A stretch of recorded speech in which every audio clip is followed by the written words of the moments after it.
অনেক দিন পর সবাই মিলে একটু ঘোরাঘুরি করার জন্য বের হয়েছি। আসসালামু আলাইকুম সবাইকে। ছুটির দিন ছিল আজকে, তাই সবাই মিলে ঘোরাঘুরি করতে বেরিয়েছিলাম। ছুটির জন্য বড় ভাই বোনদের ছেলেমেয়েরা ঘুরতে এসেছে আমাদের বাড়িতে, তাই একটু ভাগিনা ভাগিনীদের নিয়ে বাইরে যাওয়া আর কি। আমরা সবাই মিলে আজকে আমাদের বাড়ির পাশের একটা পার্কে গিয়েছিলাম। দিন অনেক ছোট, বাচ্চাদের নিয়ে বের হতে হতে আমাদের অনেক দেরি হয়ে গেছে। প্রায় সন্ধ্যা নেমে গেছে, এখনই সূর্য ডুবে যাবে। পরিবেশটা মোটামুটি ভালোই ছিল, কিন্তু লোকজন অনেক বেশি ছিল, তাই অতটা ভালো লাগছিল না আমার। কিন্তু বাচ্চা কাচ্চা অনেক মজা পেয়েছে। ও মিরাজ, পাশেরটা সানিহা আর নাহিয়া। অনেক দিন পর আজকে হাওয়াই মিঠাই দেখলাম। খাওয়া হয়নি অনেক বছর যাবৎ, সেই ছোটোবেলায় খাওয়া হতো আর কি। তখন ছোট ছোট গোলাপি রঙের পাওয়া যেত, এখন অনেক পরিবর্তন এসেছে।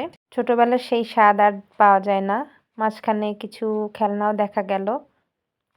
একটা ফুল দেখে বাচ্চারা বলল এটা কী ফুল। আমাদের ছোটোবেলায় এগুলো আমরা রাস্তার পাশে রেল লাইনের ধারে দেখতাম, লানটানা বলতাম নাম। আর এখন এগুলো পার্কে লাগানো হয় সৌন্দর্য বর্ধনের জন্য। অবশেষে আমরা ঘোরাঘুরি শেষ করলাম পার্কের। এরপর আমরা খাওয়া দাওয়ার জন্য অন্য কোথাও যাচ্ছিলাম। সেই ভিডিওটাও আমরা শেয়ার করব পরে।